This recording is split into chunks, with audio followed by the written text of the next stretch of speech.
bihugu bitandukanye by'isi abantu bari mu bihe byo kwizihiza umunsi mukuru w'ivuka rya Yezu cyangwa Yesu, ni ukuvuga Noheli. Biramenyerewe ko mu minsi nk'iyi abantu baba bagura ibiti bihenze bagamije kubitaka mu mazu yabo, mu biro ndetse n'ahandi hose hahurirwa abantu benshi. Ariko kandi hakaba n'abandi bahitamo gushaka aho batema ibiti kugira ngo babyifashishe mu kubaka ikirugu cyangwa Christmas tree. Mu kinyejana cya 16 igiti cya sipure gitoshye cyamenyekanye nk'igiti cya Noheli cyakoreshwaga mu kwizihiza icyarimwe imihango ya gikristo n'iya gipagani. Abakristo bagikoreshaga nk'ikimenyetso cy'ubuzima bw'iteka. Gukoresha igiti cyakorewe mu nganda cyangwa bateye hari ubusobanuro bifite ugomba kumenya kugira ngo wirinde gukora ibintu utazi ubusobanuro bwabyo. Igiti cya Noheli ni igiti gitatse. Ubusanzwe kiba gifite ibara ry'icyatsi kibisi icyo ari cyo cyose. Urugero rw'ibiti bikunze gukoreshwa aha twavuga ibiti bya pinusi, ibiti by'imizondibari cyangwa sipure, cyangwa igiti gihimbano gisa nabyo bijyanye no kwizihiza Noheli bitewe n'ibiboneka mu gace runaka. Gifite inkomoko mu Budage, gifitanye isano na Mutagatifu Bonifasi.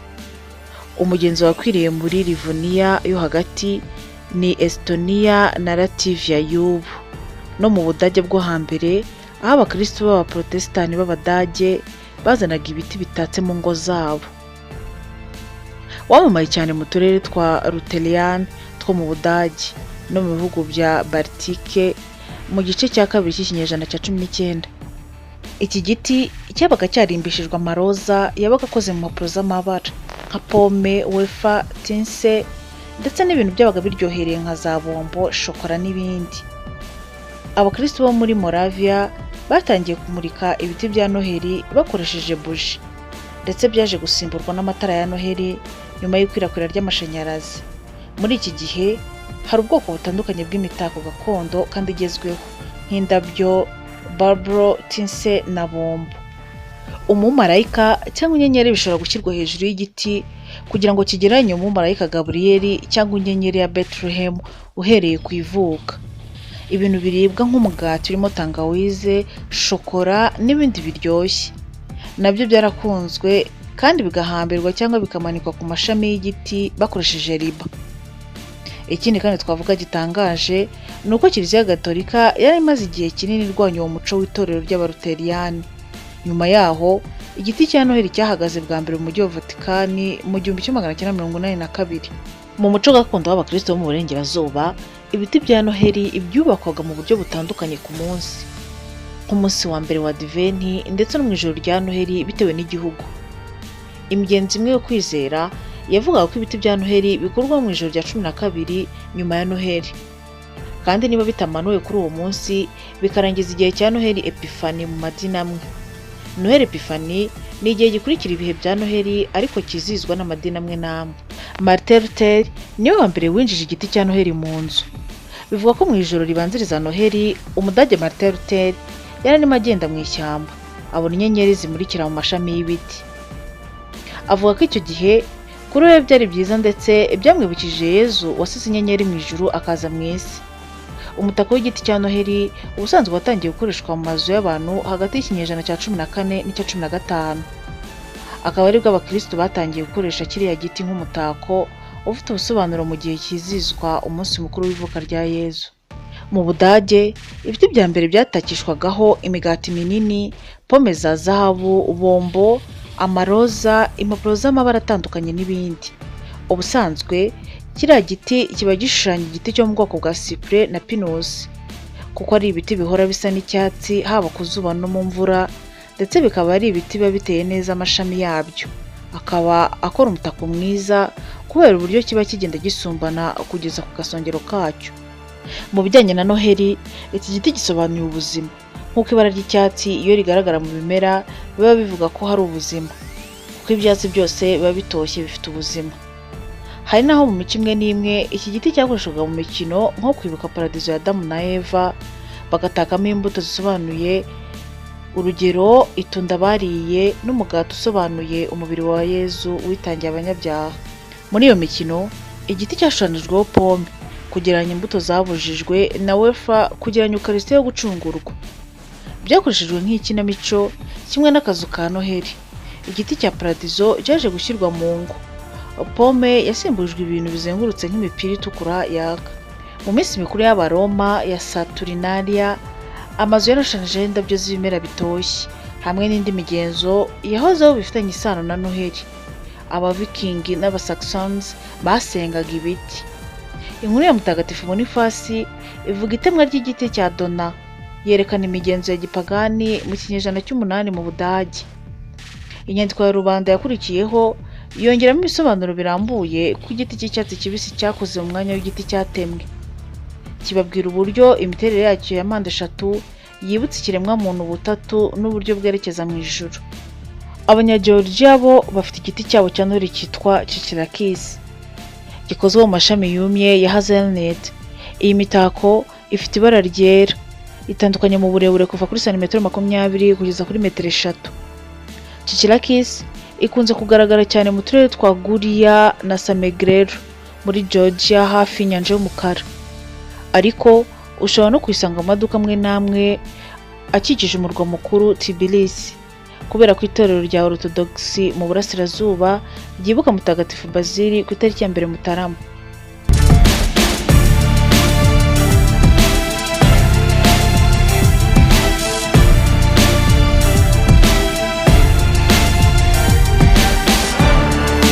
Mu ntangiriro y'ikinyejana cya 18 iyo mico yari imaze kumenyekana mu mijyi yo mu majyaruguru ya Runelandi, ariko yari itarakwira mu cyaro. Ku ruhande rwa Rhine yo hepfo, agace k'abagatolika benshi b'Abaroma, igiti cya Noheli cyafatwa nk'umuco wa Protestant. Kubera iyo mpamvu, uwo muco wagumye kugarukira muri Runelandi yo ruguru igihe kirekire. Umugenzo waje kwemerwa cyane guhera mu 1815 ukoreshejwe n'abayobozi ba Prussia bimukiye nyuma ya Kongere ya Vienne. Mu kinyejana cya 19 igiti cya Noheli cyifashishijwe kugira ngo kigaragaze umuco w'Abadage mu bimukira. Ikintu gikomeye cyatumye abantu benshi bemera iki giti ni icyemezo cy'ingabo z'Ubudage cyo gushyira ibiti bya Noheli mu birindiro byabo no mu bitaro bya gisirikare mu gihe cy'intambara ya Franco-Prussia. Gusa mu ntangiriro y'ikinyejana cya 20 hagaragaye ibiti bya Noheli mu matorero. Icyo gihe byagaragaraga mu buryo bushya bitatse amabara yaka cyane. Mu ntangiriro y'ikinyejana cya 19 uwo muco wamamaye mu banyacyubahiro maze ukwira mu nkiko z'umwami kugeza mu Burusiya. Igikomangoma Arieta cya Nassau Wilburg yamenyesheje i Vienne igiti cya Noheli mu mwaka w'1816. Uwo muco waje no kwira muri Autriche mu myaka yakurikiyeho. Mu Bufaransa, igiti cya Noheli cya mbere cyatangijwe mu mwaka w'1840 na Duchesse d'Orléans. Muri Denmark, igiti cya Noheli cyemejwe bwa mbere cyacanwe mu 1808. Uyu muco watangijwe muri Amerika ya ruguru mu gihe cy'itumba ryo mu 1781 n'abasirikare ba Hessia bari mu ntara ya Quebec mu 1863 kugeza mu 1891 kugira ngo barinde abakoloni ibitero by'Abanyamerika. General Frederick Adolphe n'umugore we Baroness bakoze ibirori bya Noheli ku bapolisi muri Quebec, bashimisha abashyitsi babo bakoze igiti cyaka cyometseho buji n'imbuto. Igiti cya Noheli cyamenyekanye cyane muri Leta Zunze Ubumwe za Amerika mu ntangiriro z'ikinyejana cya 18 n'icya 19. Ishusho ya mbere y'igiti cya Noheli yasohotse mu 1836 igihe Edward Johnson yari visi perezida w'isosiyete ikora amashanyarazi ya Edison. Uwabanjirije Connie Edison yashyizeho igiti cya Noheli kizwi cyane kimurika amashanyarazi we mu mujyi wa New York mu 1842. Johnson yabaye se w'amatara y'ibiti bya Noheli. Kuva mu ntangiriro y'ikinyejana cya 20 bimaze kumenyerwa mu mijyi myinshi, imijyi n'amaduka n'ibiro gushyira ibiti rusange bya Noheli hanze, nk'igiti kinini cya Masi muri Atlanta kuva mu 1948, igiti cya Noheli cya Rockefeller Center mu mujyi wa New York n'igiti kinini cya Noheli muri Victoria Square muri Adelaide. Igiti cya Noheli muri Amerika gicanwa buri mwaka kuva mu 1923 mu busitani mu majyepfo ya White House, kikaba kimwe mu byahindutse ibirori bikomeye by'ibiruhuko muri White House. Perezida Jimmy Carter yacanye gusa inyenyeri yambitswe ikamba hejuru y'igiti mu 1979 mu rwego rwo guha icyubahiro Abanyamerika bafashwe bugwate muri Iran. Ni nako byari bimeze mu 1980, usibye igiti cyacanwe mu masegonda 417, isegonda imwe kuri buri munsi kubera ingwate zari zarafunzwe. Mu mijyi imwe n'imwe hateguwe ibirori by'urukundo byiswe umunsi mukuru w'ibiti, aho usanga ibiti byinshi bitatse kandi bikerekanwa. Gutanga ibiti bya Noheli nabyo akenshi bijyanye no kurangiza imirwano. Nyuma yo gushyira umukono ku masezerano mu 1918, umujyi wa Manchester wohereje igiti hamwe n'amapondi 500 yo kugura shokora na keke ku bana bo mu mujyi wa Lille watewe ibisasu byinshi mu majyaruguru y'Ubufaransa.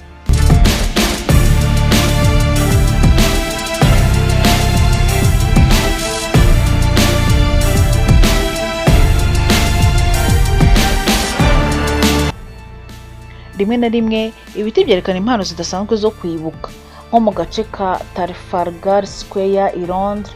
Norvège yahaye igiti abaturage ba Londres nk'ikimenyetso cyo gushimira Abongereza abashyigikiye imyigaragambyo ya Norvège mu ntambara ya kabiri y'isi yose. I Boston, aho igiti ari impano yaturutse mu ntara ya Nova Scotia mu rwego rwo kohereza ibikoresho byihuse n'abatabazi mu bwato bw'amasasu bwaturikiye mu mujyi wa Halifax hari mu mwaka w'1917. Norvège kandi buri mwaka itanga igiti cya Noheli i Washington muri Leta Zunze Ubumwe za Amerika, nk'ikimenyetso cy'ubucuti hagati ya Norvège na Amerika, ndetse no mu rwego rwo gushimira kubw'imfashanyo yahawe na Amerika mu gihe cy'intambara ya kabiri y'isi yose. Hano mu gihugu cyacu, igiti cya Noheli gihabwa agaciro gakomeye, aho usanga mu mijyi itandukanye, mu maduka, mu ngo z'abantu ndetse no mu nsengero baba batatse igiti cya Noheli n'amatara ndetse n'indi mitako itandukanye. Abenshi mu bakristu bavuga ko kigaragaza ivuka ry'Umukiza, nuko yicishije bugufi avukira ahantu hadakwiye ugereranije n'icyubahiro cye. Byose bikaba byarabayeho kugira ngo ase na muntu. Ibi bikaba kandi bijyana no kwishima, aho imiryango ihura igasangira, bamwe bakajya no mu bitaramo mu ijoro rya Noheli ndetse no mu munsi nyirizina ku nsengero zitandukanye. Gusa uyu mwaka ibi bikaba bisa n'ibyahindutse kugira ngo ingamba zo kwirinda COVID-19 zikomeze zubahirizwe. Ku rundi ruhande ariko, hari abavuga ko imigenzo yo gukoresha kiriya giti cya Noheli nk'umutako byavuye mu migenzo ya gipagani yakorwaga mu bihugu bitandukanye birimo Misiri, Ubushinwa, Polonye n'ahandi, aho wasangaga mu mpera z'umwaka bakoresha kiriya giti bakagitaka hafi y'imiryango yabo, bavuga ko bari kwirukana imyuka mibi yo mwaka wabaga ugiye gukurikiraho. Kuri ubu, ku munsi wa Noheli, iki giti gikoreshwa nk'umutako, ahanini kiba kirimo urumuri. Usibye mu ngo z'abantu, iki giti kiba kiri ahantu rusange, kikaba ikimenyetso cyerekana ko ahantu hose baba biteguye umunsi mukuru wa Noheli. Hari abafata uyu munsi mukuru wo kwizihiza ivuka rya Yezu nk'umunsi wo kwinezeza, barya ndetse banywa. Ariko umushumba wa Kiliziya Gatolika ku isi, Papa Francis, aherutse gusaba abatuye isi kwizihiza Noheli bibuka abababaye kandi bafasha uko bashoboye. Natwe kuri Pukka Media tubifurije Noheli nziza.